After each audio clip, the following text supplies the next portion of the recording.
नमस्कार दोस्तों, स्वागत है आपका हमारे यूट्यूब चैनल उत्तराखंड क्लासेस पर। और आज हम अपना नेक्स्ट सेगमेंट शुरू करते हैं, जिसमें हम क्वेश्चन को देखेंगे। उत्तराखंड के क्वेश्चन की जो हमने सीरीज शुरू की है। सबसे पहला हमारा क्वेश्चन आता है कि उत्तराखंड में कि किस पर्व में गंगा द्वार में भ्रंग तरंग की यात्रा का वर्णन मिलता है। मतलब आप इसे ऐसे समझ सकते हैं कि जैसे ये उत्तराखंड है, हरिद्वार यहाँ पर है और केदारनाथ अगर हम बात करें तो कहीं यहाँ पर है। ठीक है। भ्रंगतंग जो वास्तव में नाम है वो केदारनाथ का पूर्व का नाम है, आपको ध्यान रखना है। केदारनाथ का पूर्व का नाम अगर हम क्या है तो क्या है, भ्रंगतुंग। ठीक है। तो यहाँ से यहाँ तक की यात्रा का वर्णन किस चीज़ में हमें मिलता है, तो वो हमें मिलता है वन पर्व में। ठीक है। वैसे अगर उत्तराखंड के बारे में जानकारी को लेकर पूछेगा कि किन महाभारत में लगभग 18 पर्व हैं, लगभग क्या 18 पर्व हैं। और उन पर्वों में से आप देख सकते हैं 3 पर्व यहाँ पर है, वन पर्व, सभा पर्व, भीष्म पर्व। और भी अन्य पर्व हैं, यानी 15 पर्व और हैं। तो इनके बारे में जानकारी मिलती है उत्तराखंड के बारे में महाभारत में। और महाभारत के वन पर्व में ये जानकारी मिलती है कि हरिद्वार से और केदारनाथ, केदारनाथ का पुराना नाम क्या है, भ्रंगतुंग, मैंने आपको बताया। तो ये जानकारी हमें मिलती है कि पांडवों ने यहाँ से लेके यहाँ तक की यात्रा की थी। महाभारत के बारे में हम एक दो तीन चीज़ें जान लेते हैं जो हमारी परीक्षा के दृष्टिकोण से महत्वपूर्ण हो जाती हैं। जैसे सबसे पहला पूछा जाता है महाभारत का पुराना नाम क्या है, तो आपको ध्यान रखना है दोस्तों, जय संहिता। जय संहिता है। ठीक है। पुराना नाम क्या है, जय संहिता। फिर उसके बाद आता है कि मुगल काल में महाभारत का अनुवाद कराया गया था। किस नाम से कराया गया था, तो वो है रजनामा। रजनामा। और ये दो लोगों को जिम्मेदारी सौंपी थी। एक फैजी थे जिनके निर्देशन में ये हुआ था, और दूसरे कौन थे, अब्दुल कादिर बदायूनी। अब्दुल कादिर बदायूनी। ये बात भी आपको ध्यान रखनी है। ठीक है। अगर कभी आपसे पूछ दे कि रामायण का अनुवाद किसने किया था, तो रामायण का अनुवाद मुगल काल में सिर्फ एक ही व्यक्ति आता है, जो कौन है आपका, AKB यानी अब्दुल कादिर बदायूं ने रामायण का अनुवाद किया था। ये बात आपको ध्यान रखनी है। और ये किसके काल में हुए हैं, दोनों काम अकबर के काल में हुए हैं। तो महाभारत के बारे में हमने दो तीन चीज़ें देखी। महाभारत का पुराना नाम जैसे ही था। मुगल काल में महाभारत का अनुवाद किस नाम से हुआ, रजनामा से। किसके निर्देशन में, फैजी और अब्दुल कादिर बदायूनी। वहाँ पर रामायण का भी अनुवाद कराया गया, और किस नाम नाम तो कुछ नहीं है, लेकिन अब्दुल कादिर बदायूं ने ही इसका किया था। नेक्स्ट सवाल हमारा आता है कि उत्तराखंड में पाषाण उपकरणों के अवशेष मिले हैं। तो देखो दोस्तों, अगर हम पाषाण उपकरणों की बात करें तो वैसे तो हमें सभी जगह से मिले हैं। कालसी की कल हमने चर्चा की थी, डिटेल एनालिसिस किया था कि यमुना और अमलावा नदी के ई फॉरेस्ट ने खोजा है। अलकनंदा घाटी में भी मिलते हैं। PGW पेंटेड ग्रे वेयर नाम के पाषाण उपकरण मिलते हैं। बट इसका जो एप्रोप्रिएट आंसर होगा वो क्या होगा, उपरोक्त सभी, यानी पश्चिमी रामगंगा घाटी। पश्चिमी रामगंगा घाटी में आपको दो चीज़ें ध्यान रखनी है। यहाँ पर यशोधर मठपाल के द्वारा, यशोधर मठपाल के द्वारा नोला और जैनल गांव है। नोला व जैनल गांव में यहाँ पर भी क्या खोज की गई है, महापाषाण उपकरणों के अवशेष की खोज की गई है। ये बात आपको किसके द्वारा, यशोधर मठपाल के द्वारा। पश्चिमी रामगंगा घाटी, हो सकता है क्वेश्चन आगे भी आए, हम आगे देखेंगे, बट इसका आंसर क्या होगा, उपरोक्त सभी। नेक्स्ट सवाल हमारा आता है कि उत्तराखंड में स्वर्ण मुकुट कहाँ से मिला है। ठीक है। तो ये अच्छी तरीके से आप जानते भी होंगे कि मलारी से मिला है। इसे मैं लेमन टर्म में आपको समझाने का प्रयास करता हूँ कि जैसे 1956 में जब सबसे पहले खुदाई की गई, तो ये खुदाई किसने की थी, शिव प्रसाद SP डबराल के द्वारा। ठीक है। उसके बाद गढ़वाल विश्वविद्यालय के द्वारा, गढ़वाल विश्वविद्यालय के द्वारा 1983 में फिर से खुदाई की गई, और यहाँ पर फिर से पुरातात्विक स्रोत हमें प्राप्त होते हैं। ठीक है। इसके बाद जब दोबारा से 2002 में जब फिर से खुदाई की गई गढ़वाल विश्वविद्यालय के द्वारा, तो यहाँ पर क्या मिला, स्वर्ण मुकुट।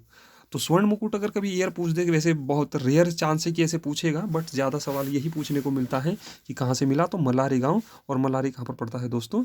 चमोली के अंतर्गत पड़ता है। ये बात आपको ध्यान रखनी है, ठीक है। कहाँ पर पड़ता है? चमोली के अंतर्गत, चमोली डिस्ट्रिक्ट में। नेक्स्ट सवाल हमारा आता है, उत्तराखंड में 14 नर्तकों का सुंदर शैलचित्र प्राप्त कहाँ से होता है? तो ये अच्छी तरीके से आप ध्यान रखना है, अल्मोड़ा से प्राप्त होता है 14 शैलचित्रों का जो एक इन्फोग्राफिक है, वो कहाँ से प्राप्त होता है? हमारा अल्मोड़ा से। चंपावत जिले के देवीधुरा नामक अवस्थित ओखलियों का विवरण प्रकाशित किसके द्वारा किया गया? ये क्वेश्चन मोस्ट इंपोर्टेंट हो जाता है आपके लिए, और इसका जो आंसर होगा वो होगा हेनवुड, ठीक है, हेनवुड।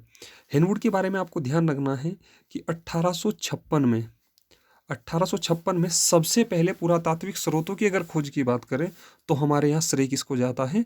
हेनवुड को ही जाता है। ये बात आपको ध्यान रखनी है। नेक्स्ट इसमें एक नाम और है, रिवेट कॉर्नॉक। इसका कारनक लिखा है इसमें, तो इसका पूरा नाम है रिवेट कॉर्नॉक। रिवेट कॉर्नॉक ने क्या किया कि इसके बारे में आपको ध्यान रखना है कि इन्होंने अल्मोड़ा में एक मंदिर पड़ता है, चंद्रेश्वर मंदिर, चंद्रेश्वर मंदिर। यहां पर इन्होंने कप मार्क्स खरीदे, कप मार्क्स, ठीक है, की खोज की। और ये जो कप मार्क्स थे, इनका जो इन्होंने इनकी जो सिमिलैरिटी है, यानी ये किसकी तरीके से दिखते हैं, यूरोप से तुलना की गई इनकी। ये बात आपको ध्यान रखनी है, ठीक है दोस्तों, यूरोप से तुलना की गई है। तो दो चीज़ें हैं, हेनवुड पहले व्यक्ति हैं हमारे यहाँ खोज करने वाले। ये जो ओखली हैं, इन्हें कप मार्क्स ही कहते हैं, आपको ध्यान रखना है। कप मार्क्स आए या ओखली आए, बात एक ही है। और रिवेट कॉर्नॉक ने कहाँ पर? अल्मोड़ा में चंद्रेश्वर मंदिर में खोजे। और इनकी जो प्रासंगिकता है, इनकी जो सिमिलैरिटी है, वो कहाँ से? यूरोप के पुरातात्विक स्रोतों से बताई, ठीक है दोस्तों, ये बात आपको ध्यान रखनी है। तो हेनवुड, और कभी सवाल आ जाए तो कि उत्तराखंड के पुरातात्विक स्रोतों की तुलना किसके द्वारा यूरोप से की गई, तो किसने की थी? कॉर्नॉक ने, ठीक है। और चंद्रेश्वर अल्मोड़ा से खोजे गए थे ये। नेक्स्ट सवाल आता है हमारा, उत्तराखंड में महापाषाणीय संस्कृति के समाधान एवं अवशेष मिलते हैं। तो उत्तरा महापाषाणीय पाषाण काल की जब हम बात करते हैं, जब हम डिटेल में पढ़ेंगे, तो वहाँ पर हम देखेंगे कि महापाषाणी संस्कृति की अगर हम बात करें तो ये कहाँ से मिलते हैं? हमें चमोली से प्राप्त होते हैं, ठीक है। मैंने डिटेल में आपको अभी बताया है इसके बारे में कि 1956 में सी प्रसाद डबराल के द्वारा खोजे गए थे। फिर 1983 में गढ़वाल विश्वविद्यालय के द्वारा खोजे गए। और यहाँ पर एक चीज़ और ध्यान रखना, यहाँ पर एक जेबू एक जानवर था जिसका समाधान मिला है, कुत्ते भी मिले हैं, खिलौने भी मिले हैं। तो जेबू कभी पूछ दे कि जेबू कहाँ से पला है, तो मलारी, ये कहाँ से मिला है? मलारी से, ठीक है। मलारी कहाँ पर पड़ता है? चमोली में पड़ता है। सॉरी, ये थोड़ा सा मिस इंटरप्रेट हो गया। आप इसे ध्यान रखेंगे कि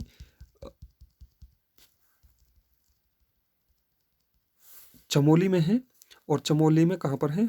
मलारी से मुखोटा मिला है, बट इसके आइदर भी बहुत सारी चीज़ें चमोली से हमें प्राप्त होती हैं। ये बात आपको ध्यान रखनी है। बाकी जो जानकारी बताई वो तो आपको धरना ही। नेक्स्ट सवाल हमारा आ जाता है कि उत्तराखंड के किस ग्राम से प्राप्त मिट्टी के चित्रित धूसर मृद भांडों से मिलते जुलते हैं? तो ये जो हमारे PGW हैं, ये सनड़ा बसेडी जो हमारा, आपको ये पीछे हमने पढ़ा था, इसमें आपको ध्यान रखना है आंसर क्या होगा इसका? सनड़ा बसेडी। और सनड़ा बसेडी कहाँ पर है? पश्चिमी रामगंगा घाटी में है। ये बात आपको ध्यान रखनी है, ठीक है दोस्तों।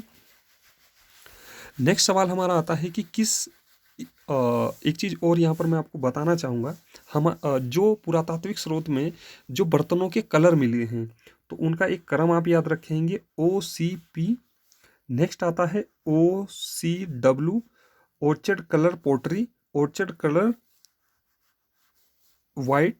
और नेक्स्ट आता है ब्लैक एंड रेड वेयर। ये W का मतलब वाइट नहीं, वेयर है, ब्लैक एंड रेड वेयर। उसके बाद आता है PGW, और फिर आता है आपका NBPW, northern NBPW, northern black painted ware और पेंटेड ग्रे वेयर, ठीक है। तो नंबर 1 ये है, नंबर 2 ये है, नंबर 3 ये है, नंबर 4 ये है और NBPW। यहाँ पर आपको एक चीज़ ध्यान रखने वाली बात है दोस्तों कि NBPW जो है हमारे यहाँ, जो हमारे यहाँ NBPW है, NBP जो W है वो बुद्ध काल में दिखाई देते हैं। यानी बर्तनों की जो प्रकृति है NBPW कब की है? बुद्ध काल की है। ये बात आपको ध्यान रखनी है। उत्तराखंड में अगर आपसे पूछ दे कि सबसे ज़्यादा अधिकता किस प्रकार के मृद भांडों की पाई जाती है, तो आपको ध्यान रखना है PGW। ये वैदिक कालीन है प्लस महाभारत कालीन है, ठीक है। ये बात आपको ध्यान रखनी है। तो वैदिक कालीन और महाभारत कालीन पहले हैं और मैंने आपको एक क्रम में भी ये चीज़ें बिल्कुल स्पष्ट रूप से बताई कि सबसे पहले OCPW, OCP, फिर OCW, फिर BRW, फिर PGW और फिर NBPW, ठीक है। ये क्रम है, कभी भी आपसे ऑर्डर दे दे तो आपको ध्यान रखना है, ये इसी तरीके से क्रम है, ठीक है। और हमारे यहाँ सबसे ज़्यादा कौन सा मिलता है? Painted grey ware, PGW। Okay, next सवाल देखते हैं हम अपना। नेक्स्ट सवाल की अगर हम बात करते हैं तो किस इतिहासविद ने उत्तराखंड चित्रित धूसर संस्कृति का साम्य महाभारत काल से स्थापित किया? तो आप इसे ओवरव्यू ले सकते हैं इसका, जिस तरीके से सवाल है ये। तो इसमें जो आंसर है इसका ध्यान रखना वो BB लाल है। कई बार गाहे बगाहे ऐसा सवाल आ जाता है कि मैंने आपको बताया अभी पेंटेड ग्रे वेयर का संबंध किससे है, तो मैंने आपको बताया साम्य महाभारत काल से है और अभी वैदिक काल और महाभारत की मैंने आपके समक्ष चर्चा भी की थी, ठीक है। संसार का प्राचीनतम ग्रंथ कौन सा है? तो ये बात आपको ध्यान रखना है, ऋग्वेद है, ठीक है। ऋग्वेद में ही हमारे यहाँ सर्वप्रथम उत्तराखंड की जानकारी हमें प्राप्त होती है और ऋग्वेद का एक ब्राह्मण ग्रंथ है जिसे ऐत्रेय और कौशिकी कहा जाता है। ऐत्रेय और कौशिकी, ठीक है। और इसका अगर हम एक उपवेद भी कहते हैं, उपवेद आपसे पूछें तो उपवेद है इसका आयुर्वेद, ठीक है। तो आपके लिए होमवर्क ये होगा कि आप चारों वेदों को देखेंगे, उनके ब्राह्मण ग्रंथ देखेंगे, जैसे ऋग्वेद, सामवेद, अथर्ववेद और यजुर्वेद, ठीक है। इनके बारे में आप देखेंगे। अथर्ववेद सबकी बाद का है, उनके ब्राह्मण ग्रंथ कौन से हैं और उनके उपवेद कौन से हैं। तो ये आपके लिए होमवर्क है और इसे आप जरूर पूरा करेंगे, पूर्ण आशा है। यहाँ से आपको काफ़ी सारे सवाल मिलने की संभावना रहती है। जो होमवर्क कहूँ वो आप प्लीज़ करते चलिएगा, देखना आपको बहुत सारी चीज़ों में यह हेल्प करेगा, ठीक है। नेक्स्ट सवाल हमारा आता है कि उत्तराखंड के किस नगर को गेरुआ रंग की संस्कृति सभ्यता का नगर कहा जाता है? तो ये बात आपको ध्यान रखनी है दोस्तों, जो गेरुआ रंग की संस्कृति है वो हरिद्वार को कहा जाता है, ये बात आपको ध्यान रखनी है, ठीक है। हरिद्वार में भी पर्टिकुलर अगर जगह पूछे तो बहादुराबाद, यज्ञदत्त शर्मा के द्वारा यहाँ पर खोजे गए थे बहादुराबाद, सिक्के भी मिले और काफ़ी सारी गेरुए रंग की जो PGW जो मैं जिक्र कर रहा था पेंटेड ग्रे वेयर की, वो यहाँ से मिलते हैं, ये बात आपको ध्यान रखनी है। नेक्स्ट सवाल हमारा आता है कि रामायण कालीन बाणासुर की राजधानी अस्तित्व में थी। ये इतिहास में जब हम पढ़ते हैं तो इतिहास की बात अगर हम करें तो रामायण कालीन बाणासुर की राजधानी अवस्थित थी, तो कहाँ पर थी? ज्योतिषपुर में थी। ज्योतिषपुर हाल ही में चर्चाओं में भी है और ज्योतिषपुर का पुराना नाम, नेक्स्ट सवाल है कि जोशीमठ का प्राचीन नाम क्या है? ज्योतिषपुर है। बाणासुर की राजधानी अवस्थित थी तो ज्योतिषपुर, और वर्तमान में जो जोशीमठ है वो प्राचीन समय में क्या था? ज्योतिषपुरी था। हाल ही में भू धसाव का वहाँ पर चीज़ें चल रही हैं, अभी हम एक बारे में एडिशनल जानकारी में मैं आपको प्रोवाइड कराऊंगा इसके बारे में। तो उम्मीद करता हूँ कि आपको वो अच्छी लगेगी और सवाल हो सकता है कभी पूछा जाए या कभी इस बार ही आ जाए, तो आपको ध्यान रखना है। उत्तराखंड का विद्या केंद्र कण्वा आश्रम किस नदी पर स्थित है? तो ध्यान रखना है दोस्तों, ये मालिनी नदी के तट पर है, मालिनी नदी, ठीक है। कण्वा आश्रम, दुष्यंत और शकुंतला का प्रेम प्रसंग हुआ था कण्वा आश्रम में और वहीं पर भरत का जन्म हुआ था और जिसके नाम पर हमारे देश का नाम भारत पड़ा, ऐसा कहा जाता है। और ये कण्वा आश्रम किस नदी पर है? ये मालिनी नदी पर है, पौड़ी गढ़वाल जिले में है ये और कोट द्वार से थोड़ा सा ऊपर पड़ता है, ठीक है। यहाँ पर एक चीज़ लिखी है कि खोहन नदी, खोहन नदी नहीं, इसे आप करेंगे खो नदी, ठीक है। खो नदी, इसमें से न आप काट देंगे, ठीक है। तो ये जो खो नदी के तट पर ही कौन है? कोटद्वार है। खो नदी के तट पर ही कौन है? कोट द्वार है। ये बात आपको ध्यान रखनी है, ठीक है। नेक्स्ट अगर हम बात करते हैं तो हम इसे ध्यान रखना है, बस ये ध्यान रखना है आपको, कण्वा आश्रम मालिनी नदी के तट पर है और खो नदी की के तट पर कौन सा शहर है, कोट द्वार है। पाली भाषा में लिखे बौद्ध ग्रंथों में उत्तराखंड के लिए किस शब्द का प्रयोग किया गया है। ये बात दोस्तों एक एग्जाम में पूछा भी गया था, ये भी किस का प्रयोग किया गया है, तो ध्यान रखना आप, इसका आंसर क्या होगा, हिमवंत। ये बात आपको ध्यान रखना है।